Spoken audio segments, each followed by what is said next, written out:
music.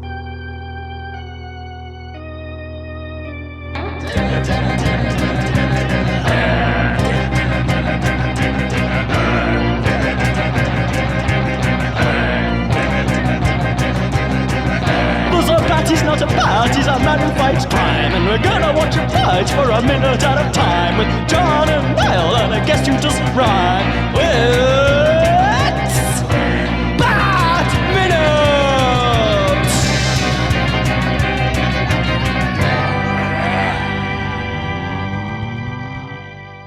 Bonsoir, Gothamites, and welcome once again to Bat Minutes and Robin. This is the podcast where we have the sacred trust of investigating each minute of Joel Schumacher's Batman and Robin, 1 minute at a time. I am one of the hosts, Niall McGowan. And here to lay bare my heart, it is your other host, John Parker. Hey, and once again, we're joined by the same two guys who were here on Monday. It's like, what are the odds? But yeah, we got Philip and Matthew back once again. We carpooled. Yeah. Yes, we did. I took shotgun. Yeah. It's like there's only two of you in the car, but it's just like, no. I still called it. Yeah, it's gotta best call to just call it, because otherwise he's right in the trunk or something. Mm-hmm. Just make it feel weird then having to drive him around while he's in the back. Like, what, you your chauffeur or something? Like, come on. I hate it when you get in like an Uber or a taxi or something, and you go in the back, and I've had people turn around and go, "Oh no, it's okay, you can come in the front."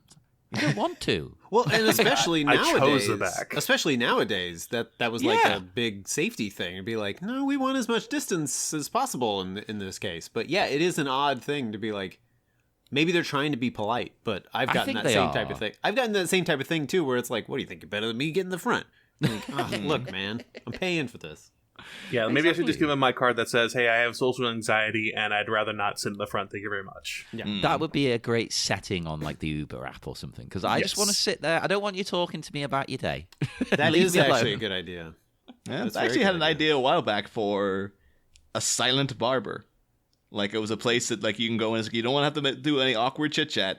It's like a vow of silence between the barber and client. And it's like, you don't have to talk. There's no, they won't say anything to you. You don't have to say anything to them beyond the simple order. And then, but if you want to, you can like engage chat mode or something as well. But So I'll selfishly grab that setup there, Niall, to say that the book that I wrote about a barber with psychic abilities was largely spurred by that exact thing. I was in the chair and thinking, wouldn't it be great if I didn't have to explain, like all these things are like my truest fantasy is not what I'm saying here. I'm only telling you 10% or whatever. Wouldn't it be great if you could just get it ahead of time and then I could shut up and you could shut up and we could just get on with our lives? And that is part of why I thought it was like, that would just be so great. someday. But Niall, we are both bald. Yeah. Oh, think about the other people too, John. Like, I'm trying to help the world, not myself. You could enterprise. You could get enough of them. It's like the lamest version of the X-Men, where you get together all of the psychic people who can cut hair, and then say, we're opening up a hairstylist shop. Professor X was bald. It all tracks. Yeah. But anyway, beyond that, we are here today to talk about minute 86 of Batman and Robin, which begins with some talk of responsibility and ends a minute later with a party raging above the city. So, but yeah, so we're back in here with Barbara and Alfred as he hands over his. It just kind of looks like a sleeveless DVD case, though. It's just like oh, in there, it's my pirate copy of the Rules of Attraction. It's a cam rip he's managed to obtain of the later stuff coming release. He's like, make sure nobody else sees this. Upload it to 123movies.com. Wilfred knows my password. That would be a great way for him to hide it. It should be like in disguise. He should pick a lousy movie and print it out on the outside. Be like, oh my god, Yeah. I'm What was a not bad watching movie in this. '96? What was a bad movie in the late '90s that you could put in there? Besides Batman and Batman and Robin. That'd be too meta. Now we've gone to Mel Brooks territory. Yes, exactly. I actually can't think. To be honest, I was the right age to basically like everything that came out around this time. Whereas Niall seemed to be more aware. You seem to be pickier as a kid.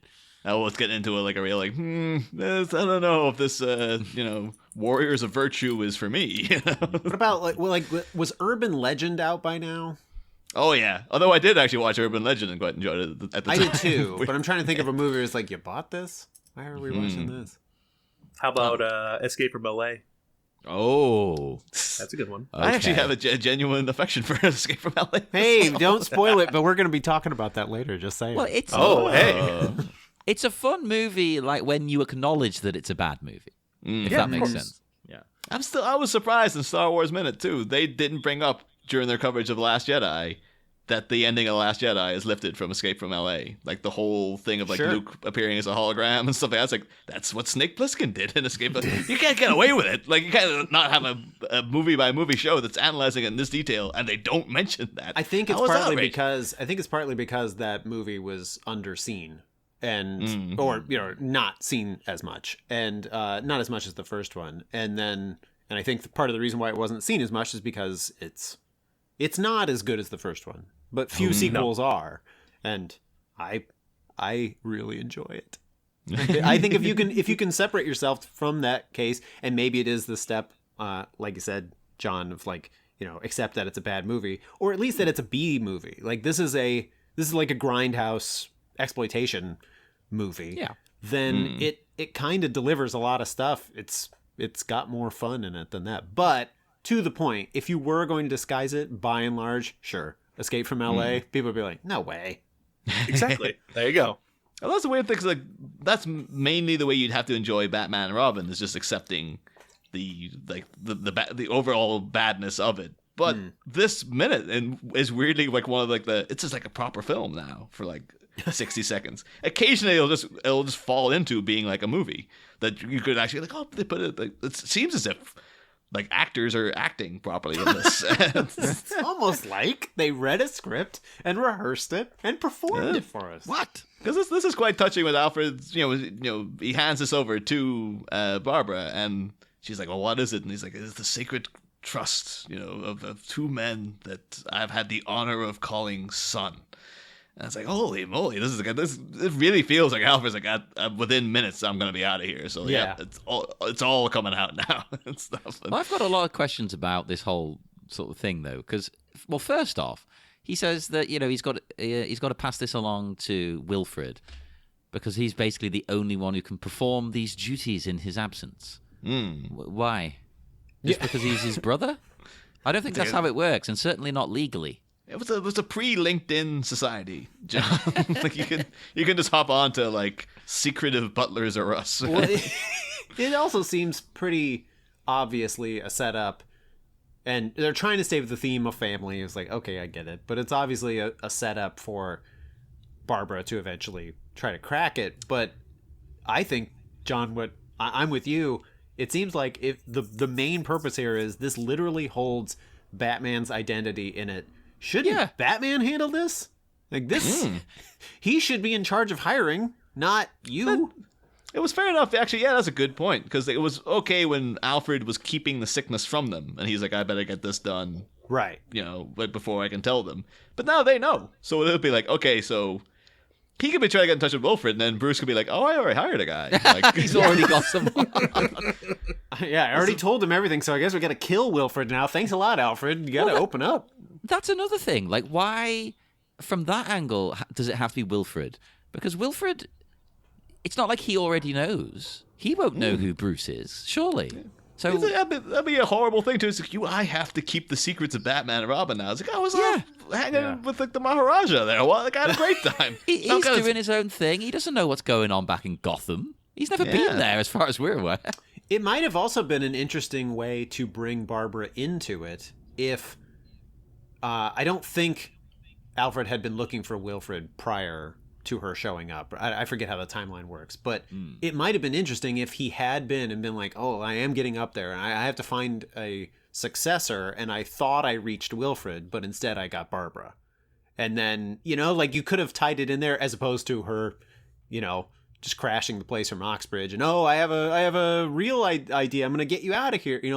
She could have misinterpreted that message as, you want me to help you get out. And, it's like, there's One more draft, guys. We're one more draft away from this thing. This feels like there's a 90s comedy there. Just been like, I ordered a new butler, but it's a girl? Whoa! Yeah. And she's like a biker chick? And then it becomes like this Uncle Buck-esque comedy of her like coming to learn to be a butler. Cut to Bad to the Bone. And Yeah.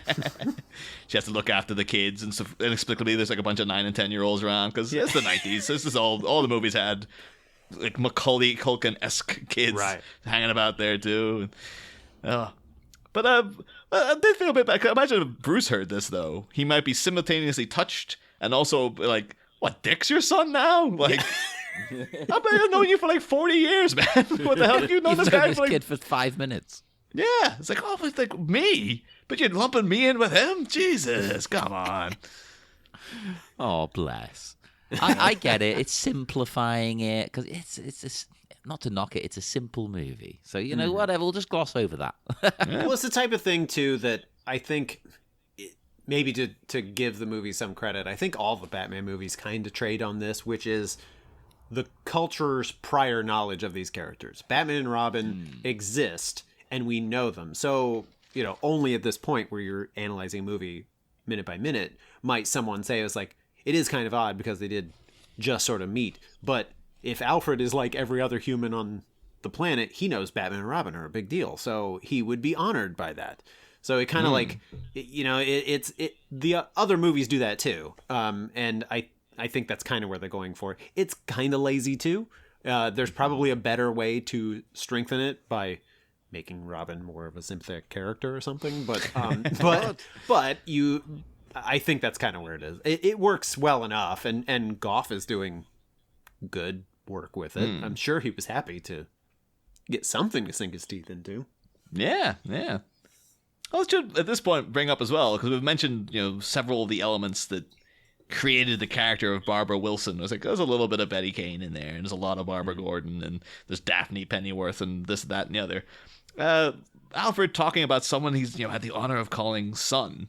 Should mention in comics lore, even at this point, Alfred flat out had a daughter, Julia Pennyworth, or Julia Remarque. Never entirely too sure of the pronunciation. I know she features in like Batwoman and Gotham, but I ain't watched them because they look like trash, and everything I hear about them is like every time I go, maybe I should give them a go. And even people who watch them are like, oh, they're terrible. Like, don't ever watch them.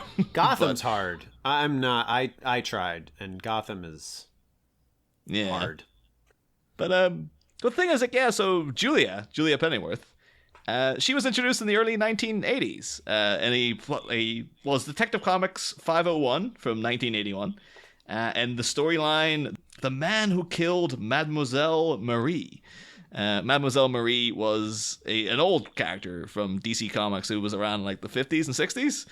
She's part of like Sergeant Rock and like the Our Men at War magazine series, all set during World War II. And she was like a resistance fighter.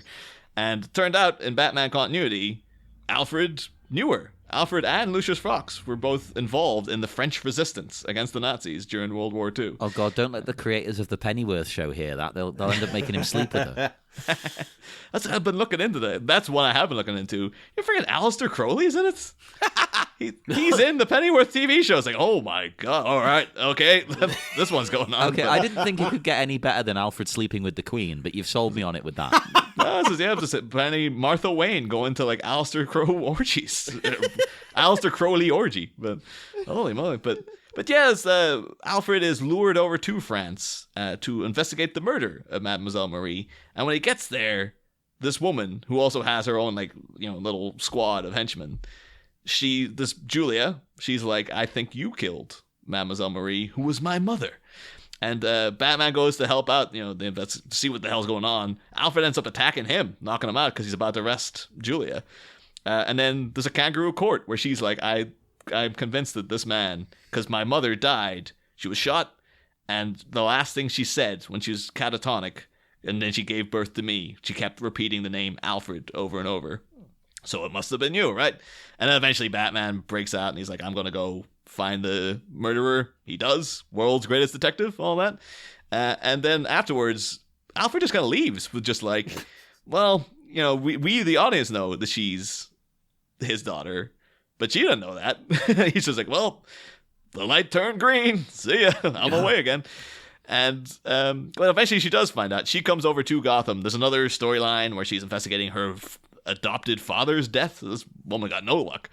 And it involves Deadshot and things like this. But after a while, then she knows that Alfred's her father, and she stays in Wayne Manor with like Jason Todd and stuff. She doesn't know that Bruce Wayne's Batman, but she's there for a while, and she becomes like best buds with Vicky Vale.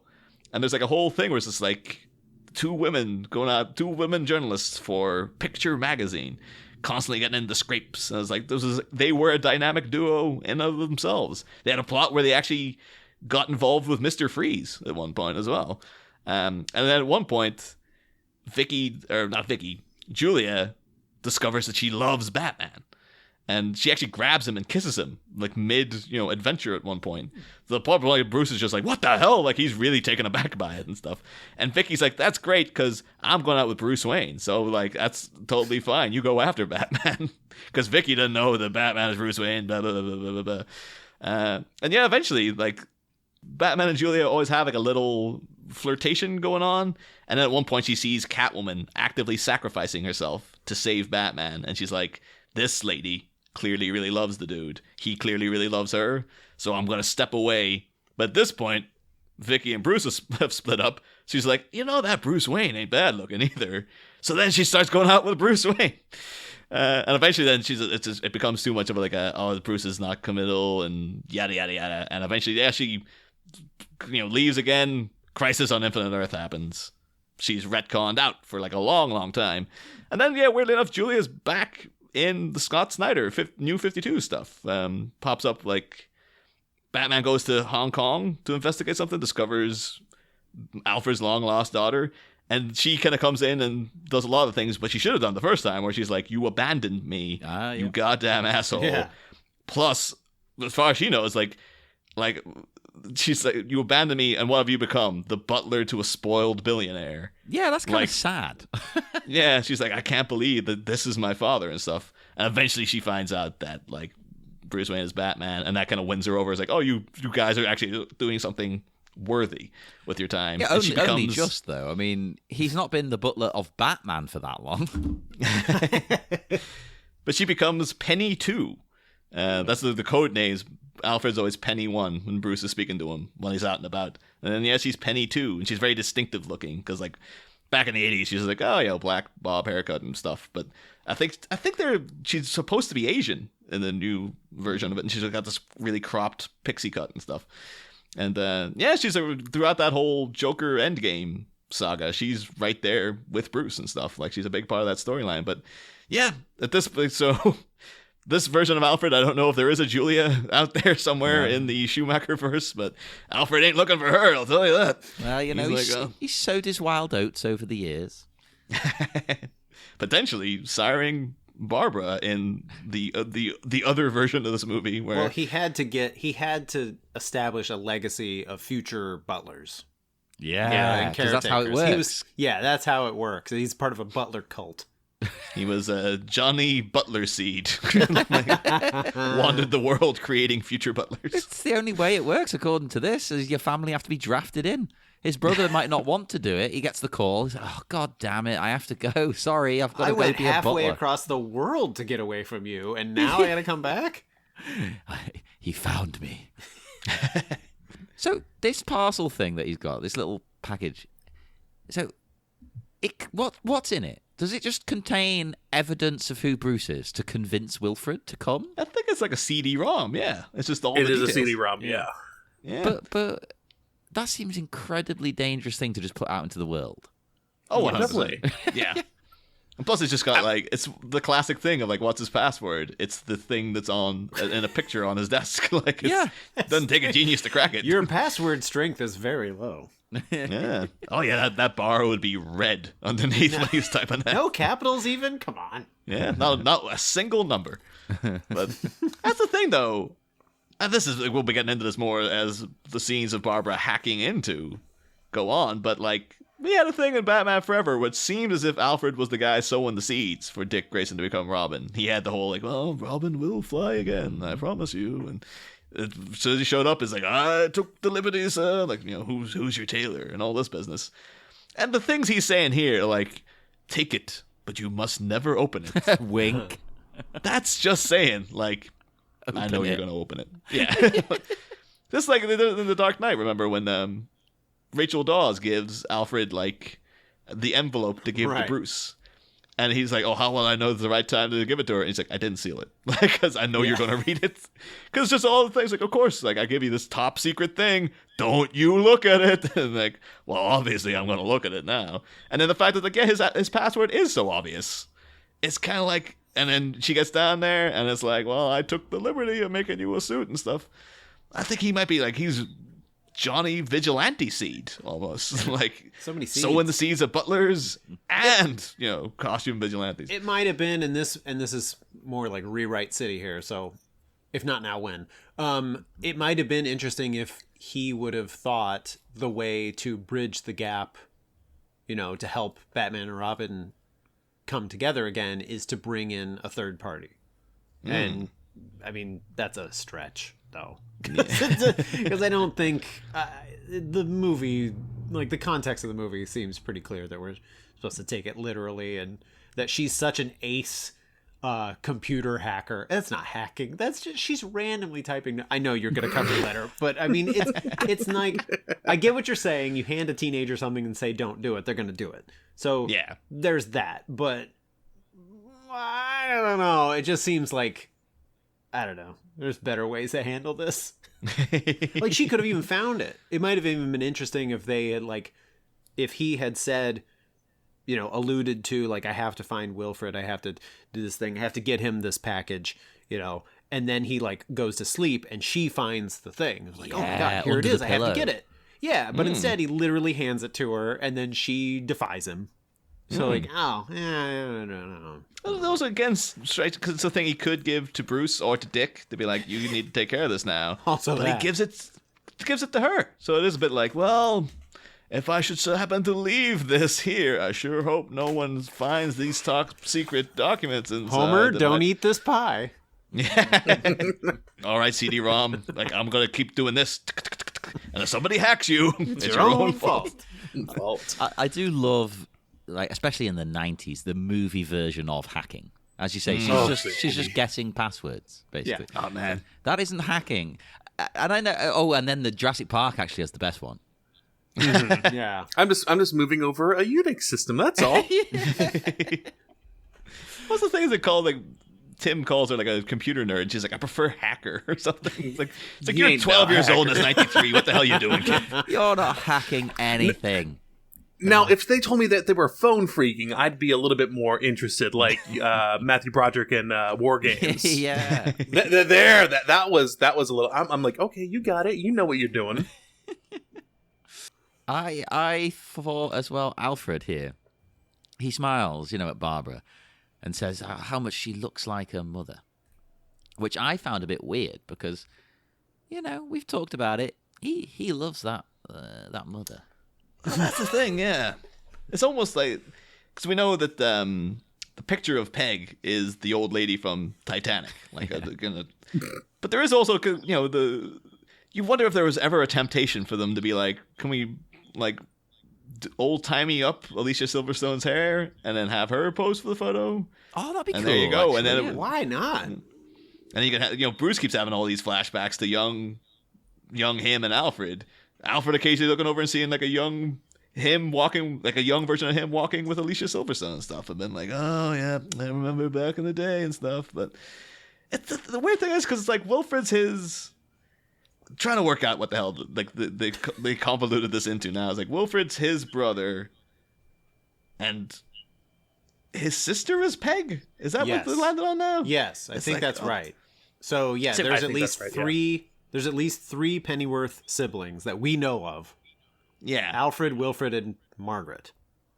And it really feels not Winifred, by the way. It could have been Winifred, but it wasn't. Oh. Let's keep the ED ending. Tragic. But it's almost as if they didn't think this thing through at the time. How dare you accuse them of this?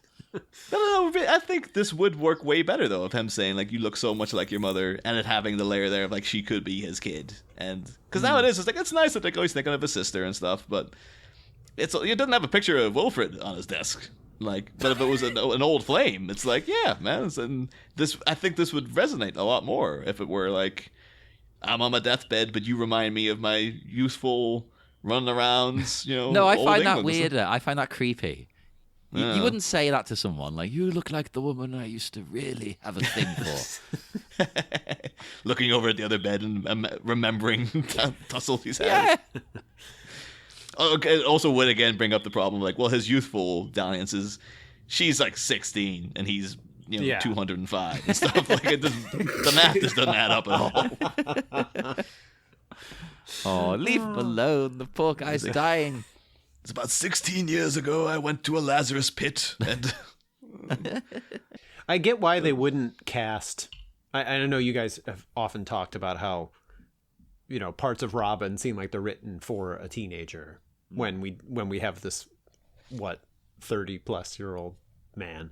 And I get why you cast known actors and that sort of stuff, but it would have been interesting if it would have been like either a younger Robin or like a younger Barbara, a really young kid who has taken this on. Is, I don't know, sort of. That was the thing too. In the comics, Barbara is always older than Dick. Like he's Robin, so he's still like 15, 16 or something. And she's like, oh, she's working in the library and stuff. She's like she's in her young adult. Yeah, she's a young adult. Yeah, got her own apartment and stuff. Like, so she's, and then Dick obviously grows up a little bit. Then they hook up, but it's like, yeah, she's usually the older in the elder person in the couple and stuff. But I did actually see weirdly during this week, Drew Barrymore has this talk show she does now, and Alicia Silverstone was on. I was like, I gotta watch it to see what happens. And apparently they're both on like dating apps and stuff, and they were just talking about how much of a pain in the ass it is. Oh like, yeah, no, she joined Bumble. Wasn't it? Yeah. Because I posted this in the group. I was thinking, I'm on Bumble. I have a lifetime subscription to Bumble. I could meet her. I remember you saying you had a lifetime subscription to Bumble, and I was like, isn't that counterintuitive to what Bumble's supposed to be about? No, but you can. They have 3 options now, Niall. Right, they have 3 options. Plus, it was cheaper in a way to get the lifetime than to pay monthly. After a few months, it paid for itself. But if you've met someone, there are 2 other modes. There is friend mode, where you can meet friends. And there is work mode, where you can meet people to collaborate on projects with. So I could meet people to come on the podcast if I switched to work mode. Alicia Silverstone would be nice. There you go. But yeah, there was the 2 of them, they're on Bumble, and apparently Alicia Silverstone keeps getting banned because like she was setting up aliases, and then when she set it up as herself, they didn't believe her, and she also got banned and stuff. And at one point, she's like, I had a date set up with a guy on there, and then I came in, and they're like, I was locked out on my account. So, poor guy. It's like, you had no other way of contacting him. No, unless you exchange numbers, like which you don't think you're going to need to. You think, we'll just message on Bumble, it's fine. There's some sort of like dream scenario to 90s kids that was like, yeah, in the future you could date Drew Barrymore and or Alicia Silverstone. Like, that's incredible. Like, if you told me that in around this time, I would have kicked you out of my house. Like, that's impossible. No way is that possible. And now they're both like, yep, and I just can't seem to do it, but I'm totally down. And like, what happened? Well, either of you hit me up, I'm game. But then I would have told my wife. That we need to take a break for a little bit or something like that before we got married. It's like the type of man. It'd be a hilarious loophole in like some sort of prenuptial agreement that says like, oh yeah, you could see other people, but only if it's Drew Barrymore and Alicia Silverstone, 20 years from this day, and through some magic technology that doesn't exist, like you can talk to each other with your watches or whatever. You're like, aha, hoo. The time is now. Imagine that guy who actually matched with her too. He's just like, I told my wife the divorce is fine. I'm dating Alicia Silverstone, and getting there like, this account has been deleted. Like, what? No. I've waited 20 years. Oh, you know what the worst thing is? That person, unless he found out about it, going on the TV, he'll think he's been catfished. Yeah. Yeah. Oh, and that's why it's been deleted. And he'll be like, oh, no, I thought it was real. It was real. No. It's almost worse. Yeah. But in talking about those, like the Alicia Silverstone been quite youthful here. They did have like a really nice picture they put up. where it was them back in the mid-90s, and it was Drew Barrymore. It must have been very soon after Batman Forever, because she had the sugar hairdo. And in canon in my head, I was like, this is like, Sugar's still around in Gotham somewhere. That's just a photo of Barbara Wilson after one of her biker hangouts, just meeting up with this. Like, oh yeah, apparently she used to be like a henchwoman for Two-Face or something. But like, yeah, she seems pretty okay now. like it's in like that kind of hour of the day where it's like blindingly bright sun. So it's like they've been partying all night and they're just sort of like coming down from stuff, and they're like, I'm having a great time here, Uncle Alfred. I gotta tell you, I made some lovely new friends. Oh, that'd be great. It was so weird though, because we talked about Drew Barrymore's, life in the last movie. And that show is so odd because it's like, it's really trying to be like wholesome and like family friendly. And it's all like really cheesy and stuff. But it'll have random segments where it's just like Drew Barrymore talking about getting a stain out of a carpet. And she'll get really, really into it and stuff. And it's like, this is just odd. Mm-hmm. But there's this little bit she'll go like, they'll mention when, about them being young. And she'll be like, oh, in 1988, I was 12 years old. And oh, it was not pretty, let me tell you. And you're like, God, it's because you were doing like your railing lines of coke that would kill grown men, Drew. Like that's what you mean when you were 12. Oh, God, but no. She's like, I can't say that because this is like a family friendly show. But Drew Barrymore, 12 years old, is like other people at 25, basically. Like, it's amazing. And great that she got through it. Yeah. Oh, well, 100%. Oh, she seems to, she's living her best life now, except for all these problems with the dating apps. Again, hit me up. It's fine. We can go out on a date. Yeah. But, let's imagine some guy, like, on Bumble, like, you look just like Alicia Silverstone. Her giving them the same smile. Like, yeah.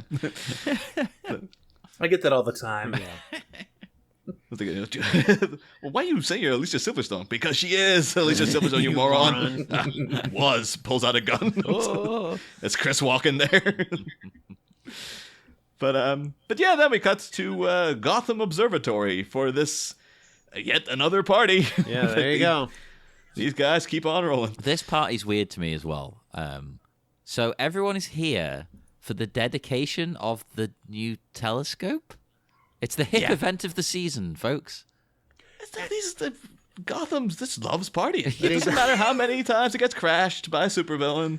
Doesn't matter how dangerous. This place should be like swarming with a SWAT team, waiting for something to happen. To what they know, and I mean, obviously, we'll get to it. This one doesn't get ruined so much, to the public. You could have been on the side, It's the Altamont concert where like it turned out it was a disaster, but you could have been there, and said like, oh yeah, I saw the Grateful Dead and the Stones and whatever. So maybe this is the exception to the rule. Maybe this is why they go. This is like, oh, this one went all right. No one got frozen and died. See, I actually had a different idea about this one because knowing what observatories do and knowing where they usually are. The only difference being Griffith Observatory in LA, this seems like a complete and total just money laundering scheme to me. Because no one else is... You're not going to build an observatory in the middle of a city. No. Except, again, LA. But LA had it because there are multiple other things. Like there is actually a planetarium in there. There's a museum in Griffith Observatory. Right. And because you don't really get to see good stars or even like have very good vision at all because of the light pollution, this is totally a money laundering scheme just because there's nothing in here besides the telescope. We're dedicating the new telescope because we're spending tons of money dedicating it and putting all this money into it so that we can get Gotham bonds or something like that back to us. It's the evil version of George Clooney's pranks is what you're saying. Exactly. Yeah, it's just it really gives it a sinister tinge, though, of all these rich assholes standing around now, like going, we're getting away with it. It's Gotham, of course. I assume everything and everyone is corrupt. Oh, yes. 100%, yeah. To a varying degree, yes, of course. Like, even the lowly dude who's, selling 2-day-old hot dogs and brand in hot dog water, he's somewhat corrupt, too, because he's selling those hot dogs 2 days old. Yeah. Gossip Gertie does mention apparently it's a star-studded event. I get it. Yeah, wordplay. Although I was kind of looking around, are there any stars? I was like, I wonder who they got there. But like, there's one woman who I thought was kind of like, are they trying to make her look a bit like Whoopi Goldberg? But I think it was just the headgear reminded me of Guinan from Yes. from Star I know what Trek. you So mean, like, I yeah. don't think. That's kind of light if you're from TNG, honestly. But I was thinking, like, well, Whoopi Goldberg did play Gaia in Captain Planet, who was Mother Nature. And Uma Thurman keeps calling herself Mother Nature. Is that? No, not a goddamn chance. That's what it is. But we can dream, right? But yeah, I think would have been fun though. They had little things like, over here from the upcoming Max Shrek biopic. It's Kill Valmer or something like that. Hell yeah, why not? Just go Or full out with all the craziness. Our resident narrator of Who's the Mayor Now? This guy. But yeah, there's no looker eyes there. There's no Knack Jickelson or something. Knack It's just like a Jickelson. guy with sunglasses and receded hairline. Like, hey, how's it going, everyone? And rock No, star dude, Rince. No. Rince in the de-evolution or something. That's a bunch of guys in Devo hats then Yes, coming in yeah, too. yeah. They're a Devo cover band of Prince songs. Yeah. Oh, that'd be brilliant. I love that. That'd be great. That actually is like a genuine. Now, can someone do that? Can that be a thing? That Couldn't you? I mean, that's kind of what they did with Satisfaction. They just they roboticized the Stones' Satisfaction. So yeah, you could totally do Yeah. that. That'd be great. we're in the period now where Rick Astley and this band Blossoms are just out touring doing songs by the Smiths. Oh, yeah. And it's just like, if you've ever felt bad about supporting Morrissey, you can still enjoy the music now because he ain't performing it anymore. And it's got Rick Astley. Everyone loves him. Yeah. I think that's the kind of appeal of it too. It's like Rick Astley performing the Smiths. All right. Like, it's kind of one of those things too. Like, he had a good voice, but I didn't like his songs. But him performing songs I do like. Well, here we go. It's a match made in heaven. Well, that's the thing. Like, love or hate his music. He had a good voice. Well, has a good voice. He can sing. So I want to hear him doing. Is he going to do like a Morrissey sound? Like, what's he going for? No, it's happened already. You can get the stuff on YouTube. He's just doing Rick Astley voice, just singing the Smiths. This is And kind it's of great like. to- Oh, sorry. I was going to say this is kind of like I'd recently seen rumors that I think her name's Brandi Carlile she's almost lobbying to be the singer for Soundgarden because Chris Cornell's died. Oh, yeah. And so they're kind of pushing for it. And it kind of makes sense because he was like, he had a high voice and was like, well, I have a high voice. And so I like this idea of like artists just trading catalogs almost. So like, you take them and I'll take them. And then we all come Why out. not? But yeah, I mean that's all the notes I got for beyond. Like, I was talking last minute there about the Robin sign been behind, or not the Robin sign, the bat signal been behind Robin on the poster. Behind Batgirl, there are these big weird cog things. And I was like, what the hell are they from? And now seeing the end of this minute, I think it's the bottom of the telescope. Don't know why she would be associated with that. I guess she does save the day in the end by like working out how to fix everything Yeah, but and stuff. I've never really considered. I don't know. I don't put those two things together, really. No. No, not particularly, no. My But, only other notes are you briefly mentioned it very well. It was at the beginning of the episode, actually. There's a great line: "Bonsoir, glamorous Gothamites," which I'm going to steal for every introduction. I kind of wanted to have like if this was post Truman Show, I would have loved the little nod to Jim Carrey where she was like, bonjour Gotham, and in case I don't see you, bonsoir and bon nuit or something. You mean Kim Jerry, the star-studded appearance of the celebrity at this? It's like, oh, I'm so glad to be here. I also looked up the observatory, and it does make an appearance in a video game. Ah, It is in Lego Batman 2 DC Superheroes, where Mr. Freeze can be found and battled at the observatory on the South Island of Gotham City. Nice. that'd be it.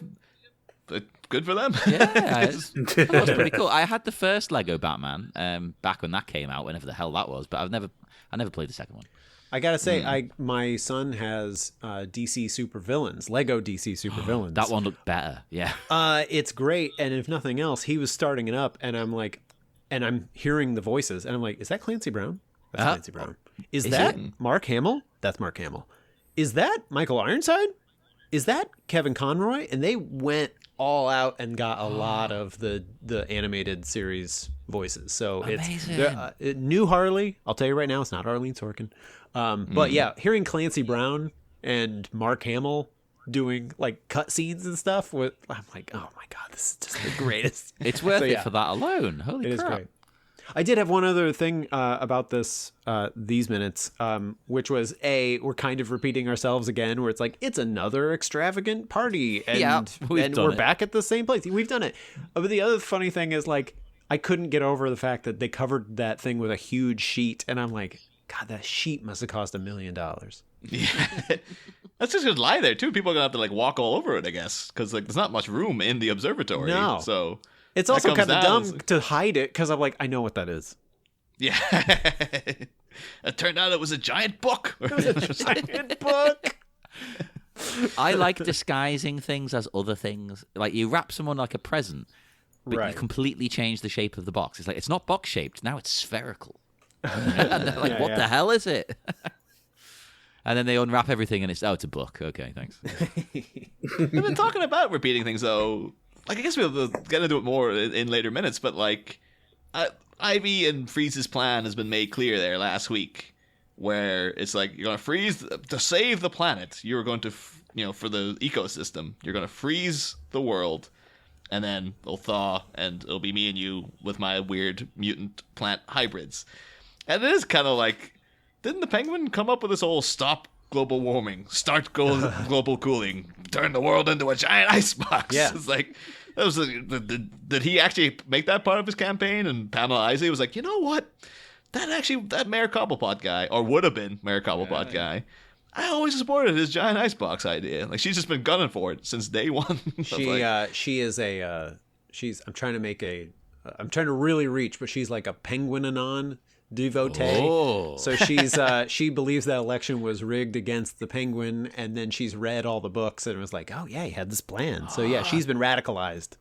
That would be great, because me and John on the Patreon are covering the 89 continuation comic, and they're very heavy on the Harvey Dent stuff in a minute. But if they do another run, it's like Cobbanon, people who were really into like Oswald Cobblepot and all. And his they're all promises YouTubers and stuff. They're all Yeah. Oh no. it's That'd be great. it's almost too close, but The guy who runs it has to be drawn to look like Charlie Day just to bring in the Always Sunny connection. Yeah. He's got the whole conspiracy boards written up too, and they just recreate the Pepe Silva meme and stuff. I am up for this. yeah, they think that Cobblepot is the mayor. Like Mayor Wallace from the last movie, that is him. He's always been in power. That is Mayor Cobblepot. My God, He's just waiting. we've to tell blown us. this wide open. That's why it doesn't make sense. We're not looking at it through the right lens. Lens like a telescope. Lens like a Hey, we brought it all back. Well done, Minute 86. professionals. We know what we're doing. Yeah. But yeah, I'm happy to move on to the next minute that you guys are. Yes, we will head off once more into the dark, dark night. So see you again on Friday, Gothamites. Next time, Transformer, Ivy in disguise. There's a gigantic Gotham gala packed to the gills and dressed to the nines. And woe-filled Wayne is weaving in like he's totally fine. We see a familiar commissioner in the crowd on this occasion, but could the cop be on the cusp of colliding with Incognito Queen of Contagion? Loose lips sink ships on Friday, Bat fans. Same Bat pod, different Bat minutes. Yeah. We'll be back. Yeah.